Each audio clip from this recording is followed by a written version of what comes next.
ನಮಸ್ಕಾರ ಸ್ನೇಹಿತರೆ, welcome to ಇನ್ ಕನ್ನಡ. ನಾನು ಕೀರ್ತಿ ಚೇತನ್. ನಿನ್ನೆಯ ವಿಡಿಯೋದಲ್ಲಿ ನರ್ಸರಿಯಲ್ಲಿ ನಾವು ಯಾವ ರೀತಿಯ ಸೇವಂತಿಗೆ ಗಿಡಗಳನ್ನು ತಗೊಳ್ಬೇಕು ಅನ್ನೋದ್ರ ಬಗ್ಗೆ ಟಿಪ್ಸನ್ನು ನೀಡಿದ್ದೆ. ನನಗೆ ಗೊತ್ತಿದೆ ಆ ಟಿಪ್ಸ್ ನಿಮಗೆ ತುಂಬ ಯೂಸ್ಫುಲ್ ಆಗಿರುತ್ತೆ. ಯಾರು ಆ ವಿಡಿಯೋನ ನೋಡಿಲ್ಲ, ಆ ವಿಡಿಯೋನ ನೋಡಿ ನಿಮಗೆ ನಿಜವಾಗ್ಲೂ ಇಷ್ಟ ಆಗತ್ತೆ. ನರ್ಸರಿಯಲ್ಲಿ ನಾವು ಯಾವ ರೀತಿಯ ಸೇವಂತಿಗೆ ಗಿಡಗಳನ್ನು ತಗೊಳ್ಬೇಕು, ಯಾವ ರೀತಿ ಗಿಡಗಳನ್ನು ತಗೊಳ್ಬಾರ್ದು, ಹಾಗೆಯೇ ಪರ್ಚೇಸ್ ಮಾಡುವಾಗ ಒಂದು ತುಂಬ ಬ್ಯೂಟಿಫುಲ್ ಟೆಕ್ನಿಕ್ಕನ್ನು ಹೇಳ್ಕೊಟ್ಟಿದ್ದೀನಿ. ಲಾಭ ಆಗುವಂತಹ ಟೆಕ್ನಿಕ್ಕು. ಅದನ್ನು ಯೂಸ್ ಮಾಡಿ. ಆ ವಿಡಿಯೋನ ನೋಡಿಲ್ಲ ಅಂದರೆ ನೋಡಿ. ಈ ವಿಡಿಯೋದಲ್ಲಿ ಸೇವಂತಿಗೆ ಗಿಡಕ್ಕೆ ಯಾವ ರೀತಿ ಪಾಟಿಂಗ್ ಮಿಕ್ಸ್ ಹಾಕ್ತೀನಿ ಅಂತ ಹೇಳಿ ನಿನ್ನೆ ವಿಡಿಯೋದಲ್ಲಿ ಹೇಳಿದ್ದೆ, ಇವತ್ತು ಅಪ್ಲೋಡ್ ಮಾಡ್ತೀನಿ ಅಂತ ಹೇಳಿ. ಸೊ ಈ ವಿಡಿಯೋದಲ್ಲಿ ಪಾಟಿಂಗ್ ಮಿಕ್ಸ್ನ ಯಾವ ರೀತಿ ರೆಡಿ ಮಾಡ್ಕೊಳ್ಬೇಕು ಅಂತ ಹೇಳಿ ತಿಳ್ಕೊಳ್ಳೋಣ. ಎಂಥದೇ ಅಂಟು ಮಣ್ಣಿದ್ರೂ ಸಹ ಒಳ್ಳೆ ಪಾಟಿಂಗ್ ಮಿಕ್ಸ್ನ ರೆಡಿ ಮಾಡ್ಕೊಳ್ಬೋದು. ನಿಮ್ಗೆ ಈಗ ಆಲ್ರೆಡಿ ತಿಳಿದಿರೋ ಹಾಗೆ ನನ್ನ ಹತ್ರ ಇರೋ ಮಣ್ಣಲ್ಲಿ ತುಂಬ ಕಲ್ಲುಗಳು ಜಾಸ್ತಿ ಇರೋ ಮಣ್ಣನ್ನು ನಾವು ಯಾವಾಗಲೂ ಅಷ್ಟೇ ಪಾಟಿಂಗ್ ಮಿಕ್ಸ್ ಮಾಡುವಾಗ ಈ ರೀತಿ ಸಾಣಿಸ್ಕೊಳ್ಬೇಕು. ನಿಮ್ಮ ಹತ್ರ ಯಾವುದು ಸಾಣಿಸೋದಕ್ಕೆ ಕರೆಕ್ಟ್ ಆಗುವಂಥ ವಸ್ತು ಇದೆಯೋ ಅದನ್ನು ಹಾಕ್ಕೊಂಡು ಸಾಣಿಸ್ಕೊಳ್ಳಿ. ನಾನು ಈ ರೀತಿಯಾಗಿ ಫಸ್ಟು ನೀಟಾಗಿ ಸಾಣಿಸ್ಕೊಳ್ತೀನಿ. ಹೀಗೆ ಮಾಡೋದ್ರಿಂದ ಕಲ್ಲು ಸಪ್ರೇಟು ಮತ್ತು ಒಳ್ಳೆ ಹದನಾಗಿರುವ ಮಣ್ಣು ಸಪ್ರೇಟು ಆಗುತ್ತೆ. ನಮಗೆ ಆ ಕೆಳಗಡೆ ಬೀಳ್ತಾ ಇರುವಂತಹ ಉದುರುದ್ರಾಗಿರೋ ಮಣ್ಣಿನ ಅವಶ್ಯಕತೆ ಇದೆ. ಆ ಮಣ್ಣನ್ನು ಬಳಸ್ಕೊಂಡು ಅದ್ರ ಜೊತೆಗೆ ಇನ್ನೂ ಕೆಲವು ವಸ್ತುಗಳನ್ನು ಯೂಸ್ ಮಾಡಿಕೊಂಡು ಪಾಟಿಂಗ್ ಮಿಕ್ಸ್ನ ರೆಡಿ ಮಾಡ್ಕೊಳ್ಳೋಣ. ನೋಡಿ, ಕೆಳಗಡೆ ಎಷ್ಟು ಚೆನ್ನಾಗಿರೋ ಮಣ್ಣು ಬೀಳ್ತಾ ಇದೆ. ಈ ರೀತಿಯಾಗಿ ಮಾಡ್ಕೊಳ್ಬೇಕು. ಯಾವುದಾದ್ರೂ ಒಂದು ಹಳೇ ಟಬ್ಬನ್ನು ಎದಕ್ಕೆ ಅಂತ ಇಟ್ಕೊಂಡ್ರೆ ನಾವು ಒಳ್ಳೆ ಮಣ್ಣನ್ನು ಮತ್ತು ಕಲ್ಲುಗಳನ್ನು ಸಪ್ರೇಟ್ ಮಾಡ್ಕೊಳ್ಳೋದಕ್ಕೆ ಯಾವಾಗಲೂ ಬಳಸ್ಕೊಳ್ಬಹುದು. ನಿಮ್ಮ ಹತ್ರ ಎಂಥದೇ ಅಂಟು ಮಣ್ಣಿದ್ರೂ ಕೂಡ ಈ ಮೆಥಡಲ್ಲಿ ನೀವು ರೆಡಿ ಮಾಡಿಕೊಂಡ್ರೆ ಯಾವುದೇ ಗಿಡ ಆದ್ರೂ, ಅದನ್ನು ಸೇವಂತಿಗೆ ಗಿಡ ಅಂತಲೇ ಅಲ್ಲ, ಸೇವಂತಿಗೆ, ದಾಸವಾಳ, ಗುಲಾಬಿ ಅಥವಾ ಯಾವುದೇ ವೆಜಿಟೇಬಲ್ ಪ್ಲಾಂಟ್ ಆಗಿದ್ರೂ ನಾನು ತೋರಿಸೋ ಈ ಮೆಥಡಲ್ಲಿ ನೀವು ಪಾಟಿಂಗ್ ಮಿಕ್ಸ್ನ ರೆಡಿ ಮಾಡಿಕೊಂಡ್ರೆ ನಿಮಗೆ ಆ ಗಿಡಗಳಲ್ಲಿ ಹೆಚ್ಚು ಫಲವನ್ನು ಪಡಿಬಹುದು. ಹೂವಾಗಿದ್ದರೆ ಹೂವು, ಹಣ್ಣಾಗಿದ್ದರೆ ಹಣ್ಣು ಅಥವಾ ತರಕಾರಿ ಆಗಿದ್ದರೆ ತರಕಾರಿ, ಅತಿ ಹೆಚ್ಚು ಫಲವನ್ನು ಪಡಿಬಹುದು. ನೋಡಿ, ಈ ರೀತಿಯಾಗಿ ನೀಟಾಗಿ ಸಾಣಿಸ್ಕೊಂಡಿದ್ದೀನಿ. ನೋಡಿ ಹೇಗೆ ಬಂದಿದೆ ಅಂತ. ಯಾರೂ ಹೇಳೋಕ್ಕೆ ಸಾಧ್ಯ ಇಲ್ಲ ಅಂಥ ಒಂದು ಅಂಟು ಮಣ್ಣಿಂದ ನಾವು ಇಷ್ಟು ಚೆನ್ನಾಗಿರೋ ಒಂದು ಮಣ್ಣನ್ನು ಪಡೆದಿದ್ದೀವಿ ಅಂತ ಹೇಳಿ. ಯಾವಾಗಲೂ ಅಷ್ಟೇ ಹೀಗೆ ಒಂದು ಸಪ್ರೇಟ್ ಮಾಡಿಕೊಂಡ್ರೆ, ಫ್ರೀಯಾಗಿದ್ದಾಗ ಒಂದು ಸರ್ತಿ ಹೀಗೆ ಮಾಡಿಕೊಂಡ್ರೆ ನಮಗೆ ಅದನ್ನು ನೆಕ್ಸ್ಟ್ ಪಾಟ್ಗೆ ಹಾಕುವಾಗ ರೆಡಿಯಾಗಿರುತ್ತೆ. ಫ್ರೀ ಇದ್ದಾಗ ಬೇಕಿದ್ದರೆ ಎಲ್ಲ ವಸ್ತುಗಳನ್ನು ಹಾಕಿ ಮಿಕ್ಸ್ ಮಾಡಿಕೊಂಡು ರೆಡಿ ಮಾಡಿ ಇಟ್ಕೊಳ್ಬಹುದು. ಅದನ್ನು ರೆಡಿ ಮಾಡಿ ಇಟ್ಕೊಂಡು ಒಂದು ಚೀಲಕ್ಕೆ ಹಾಕ್ಕೊಂಡ್ರೆ ನಿಮಗೆ ಬೇಕಾದಾಗ ಗಿಡಗಳಿಗೆ ಬಳಸಬಹುದು. ಇದಕ್ಕೆ ನಾನಿವಾಗ ಒಂದು ಸ್ವಲ್ಪ ಕೋಕೋಪೀಟ್ನ ಮಿಕ್ಸ್ ಮಾಡ್ಕೊಳ್ತೀನಿ. ಕೋಕೋಪೀಟ್ನ ಯಾಕೆ ಮಿಕ್ಸ್ ಮಾಡ್ತಾ ಇದ್ದೀನಿ ಅಂತ ಅಂದರೆ, ಇದು ಕೋಕೋಪೀಟ್ ಇಲ್ಲದೇ ಸಹ ಮಾಡ್ಬೋದು.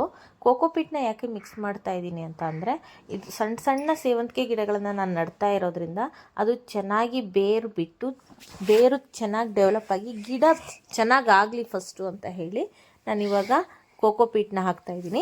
ಕೋಕೋಪೀಟ್ ಇಲ್ಲ ಅಂತ ಅಂದರೆ ಅದ್ರ ಬದಲಾಗಿ ಭತ್ತದ ಹೊಟ್ಟು, ಮರದ ಹೊಟ್ಟು ಅಥವಾ ಮರಳು ಯಾವುದನ್ನಾದರೂ ಬಳಸಬಹುದು. ನಾನಿಲ್ಲಿ ಸ್ವಲ್ಪ ಕೋಕೋಪೀಟು ಮತ್ತು ಸ್ವಲ್ಪ ಭತ್ತದ ಹೊಟ್ಟನ್ನು ಬಳಸ್ತಾ ಇದ್ದೀನಿ. ಸೇವಂತಿಗೆ ಗಿಡಕ್ಕೆ ಒಂದೊಳ್ಳೆ ಪಾಟಿಂಗ್ ಮಿಕ್ಸ್ ತುಂಬ ಅವಶ್ಯಕತೆ ಇರುತ್ತೆ. ಯಾಕಂದರೆ ಪಾಟಲ್ಲಿ ನೀರು ಹೆಚ್ಚಾಗಿ ಏನಾದರೂ ನಿಲ್ತು ಅಂದರೆ ಗಿಡ ಕೊಳ್ತೋಗುವಂತಹ ಚಾನ್ಸಸ್ ತುಂಬ ಜಾಸ್ತಿ ಇರುತ್ತೆ. ಪಾಟಿಂಗ್ ಮಿಕ್ಸ್ ಎಷ್ಟು ಚೆನ್ನಾಗಿ ನಾವು ರೆಡಿ ಮಾಡ್ಕೊಳ್ತೀವಿ ಅಷ್ಟು ಚೆನ್ನಾಗಿ ಸೇವಂತಿಗೆ ಗಿಡದ ಹೂಗಳು ಚೆನ್ನಾಗಿ ಸಿಗತ್ತೆ ನಮಗೆ. ನಾನಿಲ್ಲಿ ಕೋಕೋಪೀಟ್, ಸ್ವಲ್ಪ ಭತ್ತದ ಹೊಟ್ಟು ಮತ್ತು ವರ್ಮಿ ಕಂಪೋಸ್ಟ್ನ ಮಿಕ್ಸ್ ಮಾಡ್ಕೊಳ್ತಾ ಇದ್ದೀನಿ.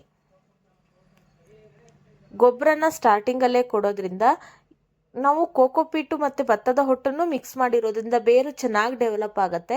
ಸ್ಟಾರ್ಟಿಂಗಲ್ಲೇ ನಾವು ಗೊಬ್ಬರನೂ ಮಿಕ್ಸ್ ಮಾಡಿರೋದ್ರಿಂದ ಮಣ್ಣಲ್ಲಿ ಚೆನ್ನಾಗಿ ಗೊಬ್ಬರದ ಅಂಶ ಸಿಕ್ಕಿ ಗಿಡ ಚೆನ್ನಾಗಿ ಡೆವಲಪ್ ಆಗುತ್ತೆ. ಗಿಡ ಚೆನ್ನಾಗಿ ಬೆಳೆದಂಗೂ ಹೂಗಳು ಜಾಸ್ತಿ ಬಿಡುತ್ತೆ. ಆಮೇಲೆ ಒಂದು ಟಿಪ್ಸ್ ಏನಂದರೆ, ಗಿಡ ಬೆಳೀತಾ ಇರುವಾಗ ಅದ್ರ ಮೇಲ್ಗಡೆ ಇರುತ್ತಲ್ಲ ಕುಡಿ, ಅದನ್ನು ಪಿಂಚ್ ಮಾಡಿ, ಕಟ್ ಮಾಡಿ. ಆವಾಗ ಸೈಡಲ್ಲೆಲ್ಲ ಚಿಗುರು ಬಂದು ಗಿಡ ತುಂಬ ಬುಷಿಯಾಗಿ ಬೆಳ್ಕೊಳ್ಳುತ್ತೆ. ನೋಡಿ, ಎಂಥ ಅಂಟು ಮಣ್ಣಿದ್ದಿದ್ದು ಎಷ್ಟು ಫ್ರೀಯಾಗಿ ರೆಡಿಯಾಗಿದೆ.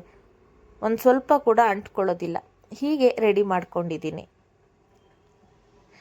ಆ ರೀತಿ ಸೇವಂತಿಗೆ ಗಿಡದ ಕುಡಿನ ಪಿಂಚ್ ಮಾಡ್ತಾ ಇದ್ದರೆ ಗಿಡ ಬುಷಿಯಾಗಿ ಚೆನ್ನಾಗಿ ಬೆಳ್ಕೊಳ್ಳುತ್ತೆ.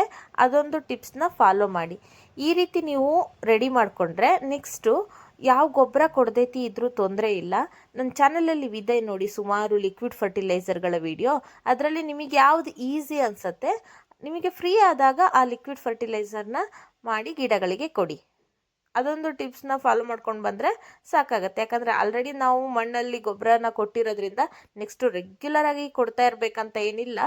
ನೀವು ಲಿಕ್ವಿಡ್ ಫರ್ಟಿಲೈಸರ್ಗಳನ್ನ ಯಾವುದನ್ನಾದರೂ ಟ್ರೈ ಮಾಡಿ ಕೊಡ್ತಾ ಇರ್ಬೋದು. ಸೊ ಹೀಗೊಂದು ಪಾಟಿಂಗ್ ಮಿಕ್ಸ್ನ ರೆಡಿ ಮಾಡ್ಕೊಂಡಿದ್ದೀನಿ. ಇಷ್ಟು ರೆಡಿ ಮಾಡಿಕೊಂಡು ರೆಡಿ ಮಾಡಿಕೊಂಡು ಯಾವ ಗಿಡಕ್ಕಾದ್ರೂ ಸಹ ಇದನ್ನು ಬಳಸಬಹುದು. ಹಾಗೆ ಸೇವಂತಿಗೆ ಗಿಡನ ಕಟ್ಟಿಂಗ್ಸಿಂದ ಸಹ ಗ್ರೋ ಮಾಡಬೇಕು ಅಂದರೆ ಇದೇ ಪಾಟಿಂಗ್ ಮಿಕ್ಸ್ನ ಯೂಸ್ ಮಾಡ್ಕೊಳ್ಬಹುದು. ನೋಡಿ, ನಾನು ಗೊಬ್ಬರ ಮಿಕ್ಸ್ ಮಾಡಿಲ್ಲ, ಜಸ್ಟ್ ಕೋಕೋಪಿಟ್ ಮತ್ತು ಮಣ್ಣನ್ನು ಮಾತ್ರ ಮಿಕ್ಸ್ ಮಾಡಿ ಇಲ್ಲಿ ಕಟ್ಟಿಂಗ್ಸನ್ನು ಹಾಕಿದ್ದೆ. ಎಷ್ಟು ಚೆನ್ನಾಗಿ ಕಟ್ಟಿಂಗ್ಸ್ ಗ್ರೋ ಆಗಿದೆ. ಇದು ಹೇಗೆ ರೆಡಿ ಮಾಡ್ಕೊಂಡಿದ್ದೀನಿ ಅನ್ನೋ ವಿಡಿಯೋ ಕೂಡ ಚಾನಲಲ್ಲಿ ಇದೆ, ನೀವು ವಿಸಿಟ್ ಮಾಡಿ ನೋಡಬಹುದು. ನೋಡಿ, ಎಲ್ಲ ಕಟ್ಟಿಂಗ್ಸಲ್ಲೂ ಚಿಗುರು ಬಂದಿದೆ. ಅದು ತುಂಬ ಎಳೆ ಗಿಡ, ಅಂದರೆ ಹೂ ಬಿಟ್ಟು ಕಟ್ ಮಾಡಿದಂತಹ ಬೊಕ್ಕೆಯಲ್ಲಿ ಇದ್ದಿದ್ದು ಕಟ್ಟಿಂಗ್ಸ್ ಅದು. ಆ ಕಟ್ಟಿಂಗ್ಸಲ್ಲೇ ನಾನು ಗ್ರೋ ಮಾಡಿರೋದು. ನೋಡಿ, ಎಲ್ಲ ಗಿಡಗಳಿಗೂ ಅದೇ ಪಾಟಿಂಗ್ ಮಿಕ್ಸ್ನ ಹಾಕಿ ರೆಡಿ ಮಾಡಿದ್ದೀನಿ. ಗಿಡನ ರೀಪಾಟ್ ಮಾಡಿರೋದಿದು. ಗಾರ್ಡನಲ್ಲಿ ಇವಾಗ ಫುಲ್ಲು ಬೇರೆ ಬೇರೆ ಹೂಗಳದ್ದೇ ಸುರಿಮಳೆ ಆಗ್ತಾ ಇದೆ. ಅದು ಯಾವ್ಯಾವ ಹೂಗಳಂತ ಹಾಗೆ ಜಸ್ಟ್ ತೋರಿಸೋ ಪ್ರಯತ್ನ ಮಾಡ್ತಾ ಇದ್ದೀನಿ.